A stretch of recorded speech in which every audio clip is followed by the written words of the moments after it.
Hujambo na karibu kwa mara nyingine tena mtazamaji wa The World News katika kipindi hiki cha ulimwengu wa siasa.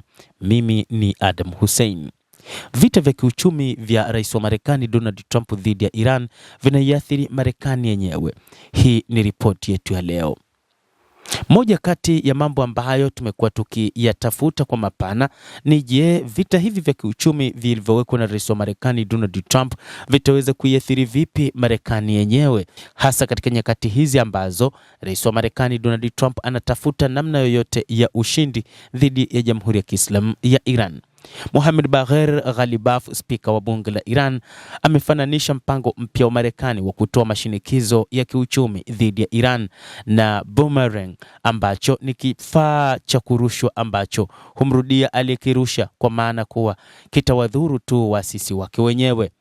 Ghalibaf aliandika ujumbe kupitia mtandao wa kijamii wa X akisema, sera ya kigeni iliyoganda na isiyokuwa na ubunifu ya Marekani huzaa uchumi ulioganda na usioendelea. Lakini akauliza, je, ni kitu gani cha pekee kinachoendelea na kusonga mbele? Ni boomerang ambayo itarejea kukupigeni usoni, ambapo watawala wa White House wanapendelea kupuuza. Kampeni ya mashinikizo makubwa ya kiuchumi ambayo haijawahi kushuhudiwa huko nyuma ilianzishwa dhidi ya Iran na Rais Donald Trump pamoja na waziri wa fedha Bwana Scott Bessent haitashindwa tu kuilazimisha Tehran kusalimu amri, bali pia italeta madhara makubwa ya kiuchumi kwa Marekani na washirika wake. Tarehe 19 Agosti, Rais Donald Trump alitangaza siku ya mashambulizi ya kiuchumi dhidi ya Iran, akiahidi kutekeleza operesheni ya kiuchumi yenye uharibifu mkubwa zaidi kuwahi kufanywa dhidi ya nchi yoyote ile. Siku moja baadaye, katika mahojiano na kituo cha CNBC, Bessent aliwataka washirika wa Marekani washiriki katika hatua hiyo kubwa ya kuitenga Iran kiuchumi kupitia ushirikiano wa pamoja mkubwa zaidi katika historia ya dunia, na kusisitiza kuwa Washington itaiwekea Iran vikwazo vikali zaidi katika historia. Kwa sauti ya vitisho, alionya nchi na makampuni yanayofanya biashara na Iran kwamba yatakabiliwa na nguvu kamili ya Wizara ya Fedha na serikali ya Marekani. Lakini je, vitisho hivi vitakuwa na matokeo yoyote zaidi tu ya kuzidisha mgogoro kwa Marekani yenyewe? Ushahidi uliopo unaonyesha kuwa jibu ni ndio. Ishara ya kwanza na iliyo wazi zaidi ya madhara ya vikwazo hivyo kwa rejea wenyewe vilivyoanzishwa inaonekana katika soko la kimataifa la nishati. Mvutano huu wa kiuchumi unaozidi kuongezeka unaendana na kampeni ya miezi 6 ya Marekani dhidi ya Iran ambayo imevuruga sehemu kubwa ya usafirishaji kupitia lango la bahari la Hormuz.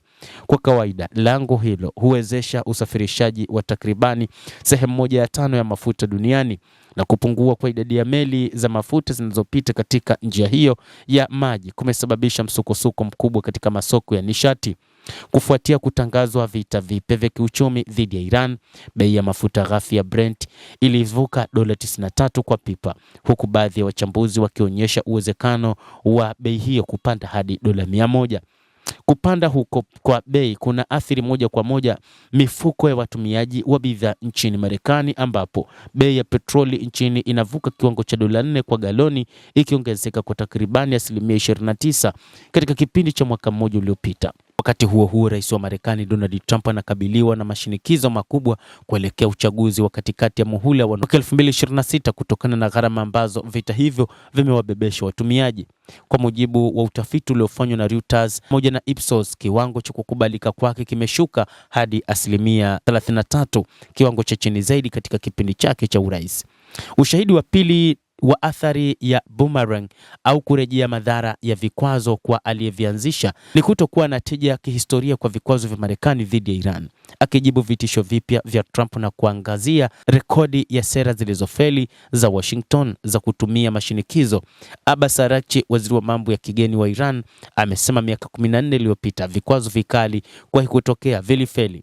Miaka 8 iliyopita mashinikizo ya kiwango cha juu zaidi yalifeli.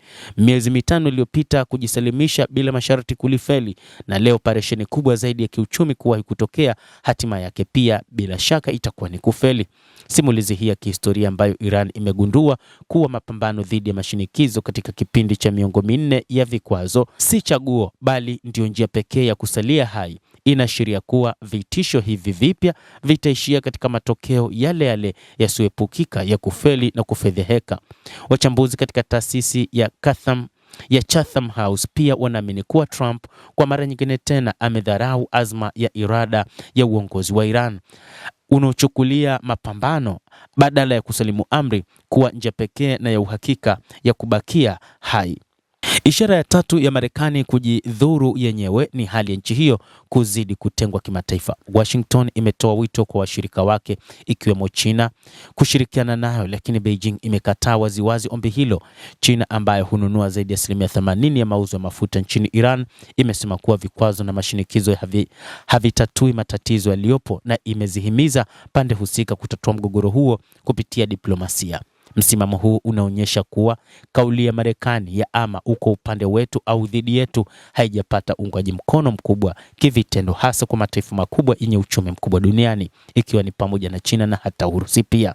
Kipengele cha 4 na muhimu zaidi ni cha athari za kujidhuru yenyewe Marekani zinaonekana katika kauli yenyewe ya eti mashinikizo makubwa zaidi ya kiuchumi katika historia, akiashiria hatua hivi karibuni ya Trump ya kuagiza nyama iliyogandishwa ili kudhibiti bei.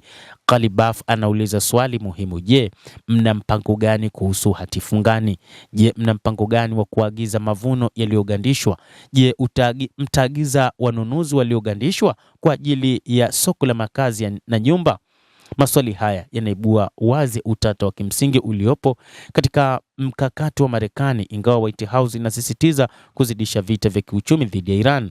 Uchumi wa ndani wa Marekani yenyewe unakabiliwa na mfumuko sugu wa bei, viwango vya riba vinavyoongezeka na deni la taifa linaloongezeka kila siku.